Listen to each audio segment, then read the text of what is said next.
Good morning students. Today we will discuss the chapter p block elements.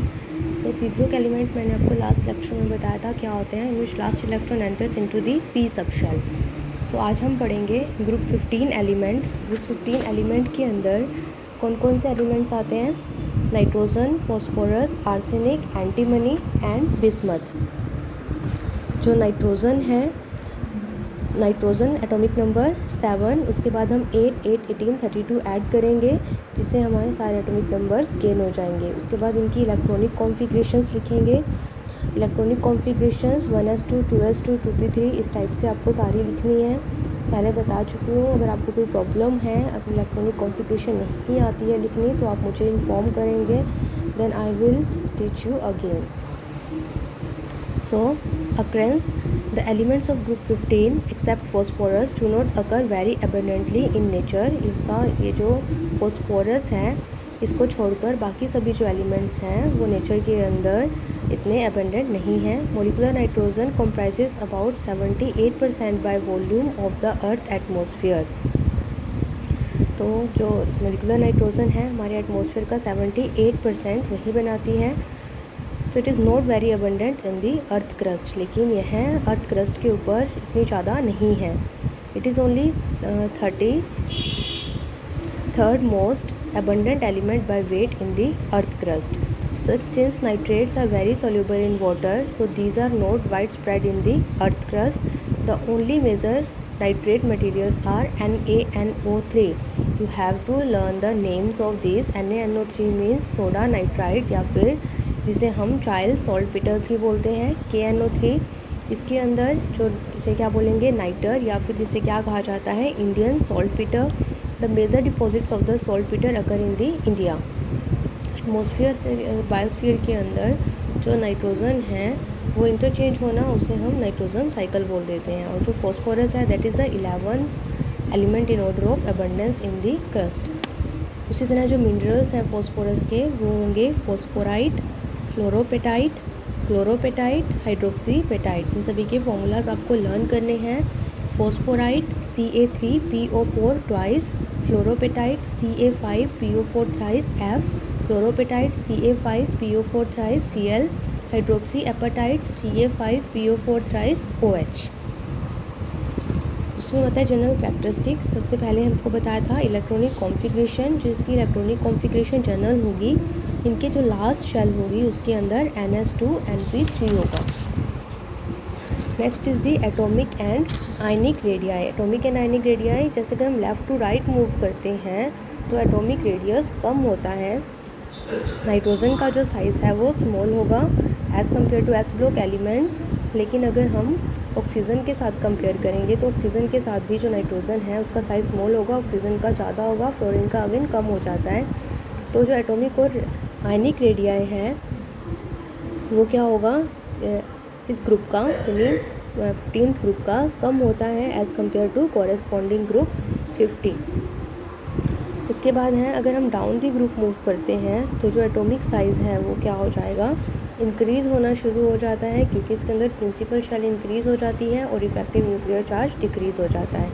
Ionization enthalpy इस group की ज़्यादा होगी. अगर हम डाउन द ग्रुप मूव करेंगे तो जो आयनाइजेशन एंथैल्पी है वो कम होनी शुरू हो जाती है, क्योंकि साइज़ बड़ा होगा. जो इलेक्ट्रॉन है वो न्यूक्लियस की तरफ ज़्यादा अट्रैक्टेड होंगे, उनका निकलना डिफ़िकल्ट हो जाएगा. इलेक्ट्रोनेगेटिविटी, जो नाइट्रोजन है that is one of the most electronegative element. जैसे फ्लोरीन सबसे ज़्यादा होता है, oxygen and then nitrogen. Down the group move करेंगे तो इलेक्ट्रोनेगेटिविटी भी कम हो जाएगी. अगर हम कंपेयर कर रहे हैं एस ब्लॉक एलिमेंट्स के मुकाबले में तो इलेक्ट्रोनेगेटिविटी ज़्यादा होती है. अनदर ग्रुप के साथ अगर हम कंपेयर करेंगे तो इसकी जो इलेक्ट्रोनेगेटिविटी है वो कम हो जाती है. The decrease in electronegativity on going down the group is due to increase in size of the atom. अगर साइज़ ज़्यादा बड़ा होगा, जो इंटरवीनिंग इलेक्ट्रॉन्स होंगे वो शील्डिंग इफेक्ट पोज करेंगे, तो जो अपने ही इलेक्ट्रॉन है वो न्यूक्लियस अट्रैक्ट नहीं कर पाएगी, तो इनकमिंग इलेक्ट्रॉन को भी अट्रैक्ट नहीं कर पाती है, तो इलेक्ट्रोनेगेटिविटी कम हो जाती है. मेटेलिक करैक्टर, जो नाइट्रोजन और फॉस्फोरस है वो नॉन मेटल्स होंगे. आर्सेनिक और एंटीमनी मेटेलॉइड्स होते हैं और बिस्मथ मेटल होगा. उसके बाद जो मेल्टिंग बॉइलिंग पॉइंट है, melting boiling point of group 15 element first increase from nitrogen to arsenic, और उसके बाद वो एंटीमनी और बिस्मथ तक डिक्रीज़ हो जाते हैं. जो बॉइलिंग पॉइंट है वो इंक्रीज़ करता है regularly from nitrogen to the bismuth. जो मेल्टिंग पॉइंट है that depends upon this symmetry. The melting point increase down the group due to increase in the atomic size but unexpected behaviour. किसका हमने पढ़ा था, antimony और bismuth का। इसका reason ये होता है कि ये 3 कोवेलेंट बॉन्ड बना लेते हैं instead of the 5 covalent bond, क्योंकि इनके अंदर क्या आ जाता है, इनर्ट पेयर इफेक्ट। जो इनर्ट पेयर इफेक्ट है इसका क्या मतलब होता है, इसका मतलब होता है कि जो एस इलेक्ट्रॉन है वो बॉन्डिंग में पार्टिसिपेट नहीं करते हैं। न्यूक्लियस उन्हें अपनी तरफ बहुत ज़्यादा स्ट्रॉन्गली अट्रैक्ट कर लेता है जब वो बॉन्डिंग में पार्टिसिपेट नहीं करते हैं। हमने कॉन्फ़िगरेशन पढ़ी थी NS2NP3। तो NS2NP3 के अंदर जो NS2 है वो न्यूक्लियस की तरफ ज़्यादा अट्रैक्टेड रहेगा और जो NP3 है सिर्फ वही बॉन्डिंग करेगा। तो 5 कोवेलेंट बॉन्ड बनने के बजाय सिर्फ 3 कोवेलेंट बॉन्ड बनते हैं। Next is the catenation. Catenation का मतलब होता है कि दूसरे एलिमेंट्स के साथ वो बॉन्ड बनाता जाएगा, इंटरलिंकिंग करता जाएगा। जब चैन्स की फॉर्मेशन होती है तो उस प्रॉपर्टी को हम कहते हैं catenation property. Next is the allotropy. जो फॉस्फोरस है वो आर्सेनिक, और जो फॉस्फोरस है वो वाइट, ब्लैक और रेड फॉस्फोरस की फॉर्म में रहता है। आर्सेनिक येलो और ग्रे की फॉर्म में, और antimony yellow, silvery, grey form में रहता है। उसके बाद है ऑक्सीडेशन स्टेट। ये जो नेगेटिव ऑक्सीडेशन स्टेट शो करते हैं -3 से +5 तक ऑक्सीडेशन स्टेट शो करेंगे। और उसी तरह से पॉजिटिव ऑक्सीडेशन स्टेट है वो +3 से +5 तक शो करते हैं।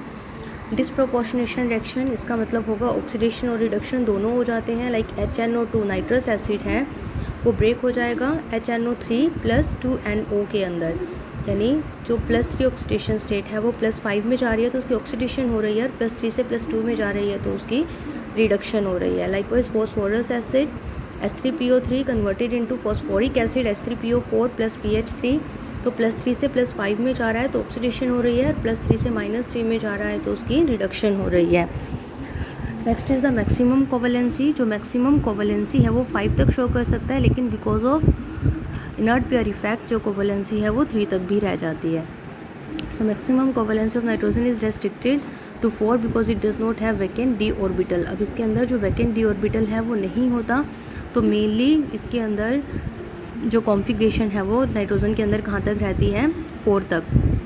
लेकिन जहाँ पर भी एम्प्टी डी ऑर्बिटल होंगे तो एक्साइटेड स्टेट में आने के बाद वो ज़्यादा नंबर में जो इलेक्ट्रॉन्स हैं उनको गेन करेंगे, तो ज़्यादा नंबर ऑफ जो बॉन्ड है वो उसके साथ आसानी से बना सकते हैं, जैसे PF5, PCl5, ASF5, PF6 negative, SbF6 negative. तो स्टूडेंट्स आपको चैप्टर यहाँ तक रीड करना है, कोई प्रॉब्लम हो तो आप उससे पूछ सकते हैं।